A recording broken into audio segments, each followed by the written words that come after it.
vamos a hablar del proceso penal venezolano, de las diferentes fases del proceso penal venezolano. La primera fase que nos encontramos es la fase preparatoria o lo que es lo mismo la fase de investigación. Luego nos encontramos con la fase intermedia, la fase de juicio oral y público y finalmente la fase de ejecución. Pero en este momento vamos a detenernos en la fase preparatoria o la fase de investigación. Esta fase se inicia por denuncia cuando una persona que se considera víctima de un hecho punible acude al órgano de investigación directamente, en este caso a la Oficina de Atención a la Víctima del Ministerio Público, y formula una denuncia. Allí los funcionarios encargados de tomar esa denuncia van a proceder a tomarle sus dichos, sus hechos, y lo van a hacer constar en un acta que el denunciante va a firmar. Luego esa denuncia pasa a la Fiscalía Superior del Ministerio Público y allí es distribuida a la Fiscalía que corresponda de acuerdo a la especialidad. Entonces esa es, así de manera general, lo que es la denuncia. Pero también la persona que se considera víctima del delito puede ir a un órgano policial y presentar su denuncia. Ya no va a la Fiscalía, pero va a un órgano policial o va al Cuerpo de Investigaciones Científicas, Penales y Criminalísticas o a cualquier ente policial, bien estatal o bien municipal. En el municipio que corresponda, allí presenta su denuncia. Igualmente esa denuncia va a pasar a la Fiscalía del Ministerio Público, porque es el Ministerio Público el que tiene el monopolio de la investigación. Es el Ministerio Público a quien le corresponde dirigir la investigación. La otra forma de iniciar una investigación es la querella penal. Esta querella penal, pienso yo que poco es ejercida en el derecho penal. Mayormente, las denuncias se conocen, los procesos, las investigaciones comienzan por denuncia. Y la otra manera muy constante o más rutinaria que se presenta es por flagrancia. Esa es otra manera de iniciarse la investigación. Pero en este caso vamos a detenernos un poco en la querella penal.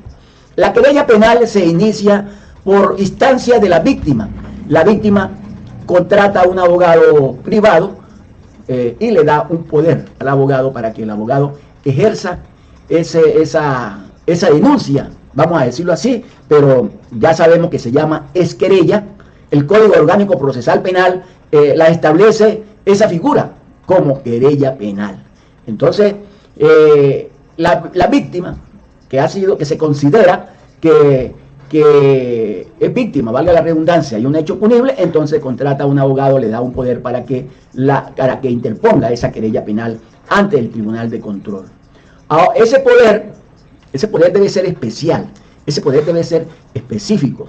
Dice el Código Orgánico Procesal Penal que ese poder debe indicar qué persona va a querellar, su identificación plena. Entonces hay que cumplir con todos los requisitos que establece el Código Orgánico Procesal Penal para que esa querella sea admitida por el juez de control. Esa querella se va a presentar directamente ante el juez de control.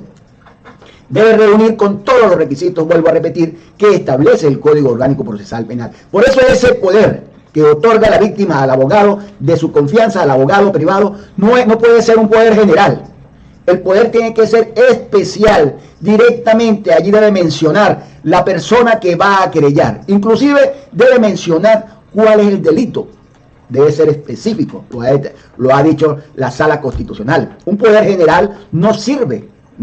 Esa querella va a ser declarada inadmisible. Y si por alguna razón el juez de control admite esa querella, más adelante va a tener problemas. Por eso que hay que cumplir con lo que dice el Código Orgánico Procesal Penal. Entonces se debe mencionar allí a la persona que se va a querellar. Se debe mencionar cuál es el delito y cumplir, vuelvo a repetir, con todos los numerales que están allí especificados en la norma. Esa es la manera de interponer la querella. El juez de control recibe la querella y la admite y notifica al querellado para que venga inmediatamente a nombrar su defensor de confianza. Y una vez que la parte o el querellado ha acudido al juez de control y se ha enterado de la querella y ha nombrado a su defensor, entonces el juez remite ese escrito de esa querella penal, la remite al Ministerio Público para que dé inicio a la investigación. Entonces, de esa manera se está dando inicio a la investigación a través de la querella penal. Eso queremos ser claro. La querella penal está prevista en el artículo 274 del Código Orgánico Procesal Penal. Allí y siguiente, allí van a encontrar entonces ustedes todos los requisitos que se deben tener en cuenta para la interposición de esa querella penal. Otra forma de iniciar la investigación es a través de oficio o por noticias crímenes. ¿Qué de oficio? De oficio es que si una autoridad tiene conocimiento que se ha cometido un hecho punible, debe inmediatamente iniciarse la investigación. Si el fiscal del Ministerio Público, a través de cualquier forma o a través de cualquier medio, ha tenido conocimiento que se cometió un hecho punible que es enjuiciable de oficio, es de orden público, entonces debe iniciar esa investigación. No va a necesitar denuncia, no va a necesitar querella porque ya tuvo conocimiento. Entonces abre la investigación. Por eso que se dice de oficio o por noticias crímenes. Y finalmente, la otra forma de iniciar esta fase preparatoria o esta fase de investigación es por flagrancia. Bueno, voy a insistir. El inicio de la investigación de oficio o por noticias crímenes está prevista en el artículo 265 del Código Orgánico Procesal Penal. Entonces, lo que le estaba hablando con respecto a que la otra forma de iniciar la fase de investigación es por flagrancia. Por flagrancia es cuando una persona ha sido sorprendida cometiendo un hecho punible. Como nosotros hablamos o decimos vulgarmente, fue sorprendido con la mano en la masa, entonces a eso se le llama la flagrancia. O a poco de haberse cometido el hecho. Entonces esa es la otra manera de iniciar la fase preparatoria o la investigación. Una vez que se inicia la investigación, que el Ministerio Público inicia la investigación, ordena la práctica de diligencias necesarias y urgentes, como por ejemplo puede llamar testigos, puede ordenar puede comisionar a algún órgano policial para que practique ciertas diligencias, puede pedir que se ordenen inspecciones a lugares, registros inclusive, puede pedir que se practiquen experticias, ordenar algún cuerpo especializado para que practique experticia. Entonces todas aquellas diligencias que serán importantes y para recabar información y pruebas suficientes para presentar, para que el fiscal del Ministerio Público dicte el acto conclusivo correspondiente. Entonces ese acto conclusivo puede ser, tenemos varios tipos de actos conclusivos. Tenemos el archivo fiscal, tenemos el sobreseimiento y tenemos la acusación. Pero antes de esto debe suceder algo que es muy importante, que es la imputación al investigado. Una vez que el fiscal del Ministerio Público ha recabado información suficiente, ha recabado pruebas para imputar a alguna persona que considera puede ser autor o partícipe de los hechos que se investigan, entonces lo imputa. Le atribuye los hechos y una tipificación penal y lo llama para que rinda declaración ante la Fiscalía o ante el Tribunal de Control. En este caso, antes de ser imputado, antes de ir a esa audiencia de imputación, pues el investigado debe nombrar también su abogado de confianza. Ya el Ministerio Público le notificará para que nombre su defensor privado o en caso de que no tenga recursos para nombrar un defensor privado, pues el Estado le nombrará entonces un defensor de oficio, un defensor público. Entonces una vez que ya va con su abogado privado al Tribunal de Control y el abogado privado y lo nombra y el abogado privado se juramenta, esa juramentación va a pasar a formar parte del expediente que está en la Fiscalía del Ministerio Público. Entonces ahí sí procede el acto de imputación. En ese acto de imputación el procesado va a tener acceso a las actas procesales con su abogado, va a revisar las actas, va a ver los hechos. El fiscal del Ministerio Público lo va a poner del conocimiento de los hechos por los cuales está siendo objeto de esa investigación y cuáles son los medios inclusive de su defensa, que puede promover medios en su defensa para desvirtuar, para demostrar su inocencia. Todos esos son derechos que tiene el acusado. y puede solicitar también práctica de diligencia, cualquier diligencia que considere que es importante para demostrar su inocencia o que no es culpable de esos hechos que se le están imputando. Puede presentar documentos, puede nombrar también, puede pedirle a la Fiscalía del Ministerio Público que llame testigos que van a declarar a su favor para demostrar que es inocente. Entonces allí, en ese acto de imputación, también el imputado tiene derecho a mantenerse callado, tiene derecho a acogerse al precepto constitucional, y porque eso es un derecho a la no autoincriminación, tiene derecho a acogerse al precepto y decir no, yo no voy a declarar. Y entonces, sin embargo, sí puede de repente ejercer un derecho de defensa allí previa su abogado defensor. Pero hay otra parte que es muy importante en esta fase de investigación, que es la víctima. La víctima tiene derecho también a que se practiquen diligencias. La víctima también tiene derecho a solicitarle al fiscal del Ministerio Público que llame testigos a su favor, que practique inspecciones. Tiene derecho a pedirle al fiscal del Ministerio Público que realice experticias.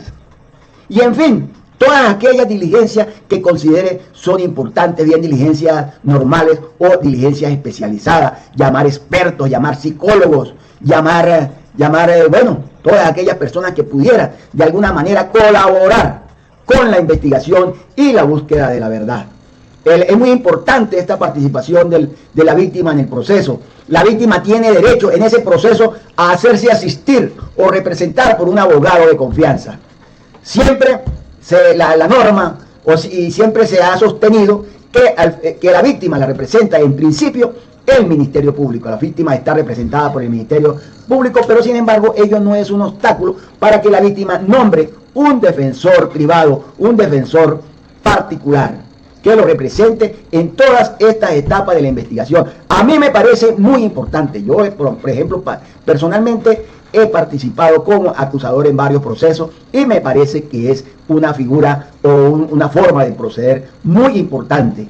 Entonces, continuando con esta etapa de la investigación, una vez que ya el investigado es imputado, ya declaró, ya está solicitando diligencias de investigación, y el fiscal del Ministerio Público ya ha recabado todos aquellos elementos que considera que son importantes en esa investigación, entonces dicta el acto conclusivo.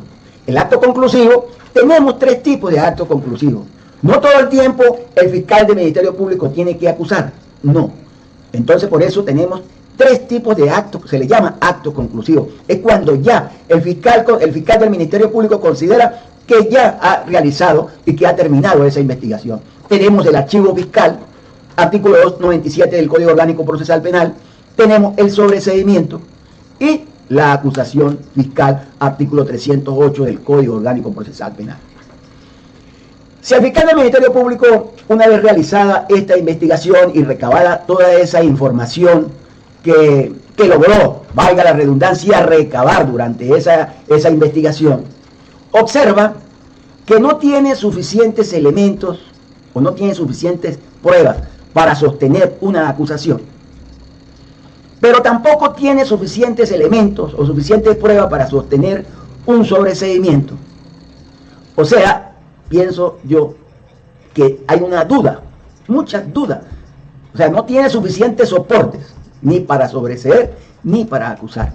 Entonces el fiscal del Ministerio Público puede dictar un archivo fiscal.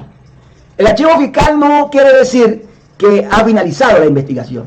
Su propio nombre lo indica. Es un archivo fiscal.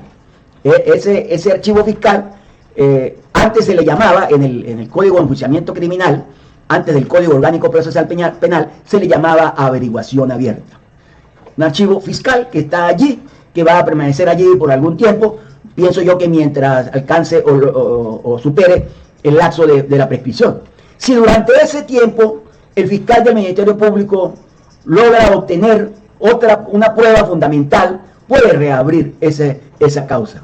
Bien para sobreseer, reabre para sobreseer, ya para ponerle fin a esa investigación que está allí como en suspenso, o bien para presentar una acusación fiscal. Entonces por eso se le llama archivo fiscal. Sin embargo, hay algo muy importante acá, que la víctima, si la víctima ha sido activa en el proceso, ha estado pendiente a través de su abogado, ha sido diligente, ya ha estado allí constante, permanente en esa investigación. La víctima podrá oponerse a ese archivo fiscal. Puede oponerse y puede solicitar que no se archive esa causa. El otro acto conclusivo es ya la acusación fiscal. Si el fiscal del Ministerio Público considera que tiene suficientes elementos, que tiene suficientes pruebas, entonces dicta el acto conclusivo de acusación fiscal. Artículo 308 del Código Orgánico Procesal Penal. Esa acusación penal la presenta el fiscal del Ministerio Público ante el juez de control. Presenta la acusación ante el juez de control y una vez allí termina esa fase de investigación, esa fase preparatoria, dándose inicio entonces a la segunda fase, que es la fase intermedia. Termina allí esa fase preparatoria con este acto conclusivo, el acto de acusación fiscal. Debo mencionar también que con respecto al sobreseimiento, que no lo había dicho, que es el acto conclusivo, el sobreseimiento también el fiscal del Ministerio Público lo presenta ante el juez de control. Y es el juez de control que finalmente va a determinar si procede el sobreseimiento o no procede.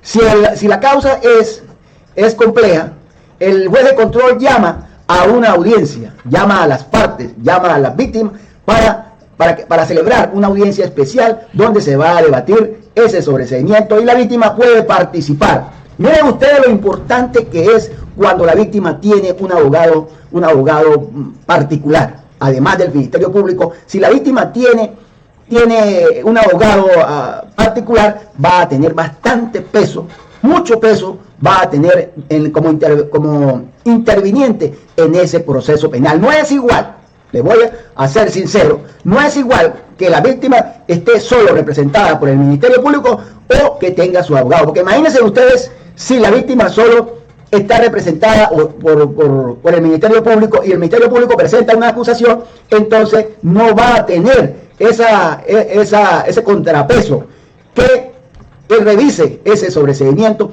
o que revise ese archivo fiscal. Entonces aquí es donde yo pienso que es muy importante también la participación del abogado privado, del abogado acusador mayormente. También en la etapa de la acusación, de la presentación del acto conclusivo de acusación, porque puede ser que el fiscal del Ministerio Público también presente el acto conclusivo de acusación, pero que la víctima no esté conforme con esa acusación. Entonces allí es donde juega un papel muy importante el abogado acusador, porque el abogado acusador puede presentar una acusación particular propia o puede adherirse a la acusación fiscal. Entonces aquí es donde le encontramos suma importancia a la participación de la víctima con un abogado particular, con un abogado privado. Entonces, ya en conclusión, la fase preparatoria o la fase de investigación termina acá con la presentación de la acusación por parte del fiscal del Ministerio Público ante el juez de control. Entonces, en una próxima audiencia vamos a hablar de la segunda fase, vamos a hablar de la fase intermedia. Entonces, hasta acá por el día de hoy. Gracias por estar acá, gracias por seguirme y como siempre los espero en otro contenido.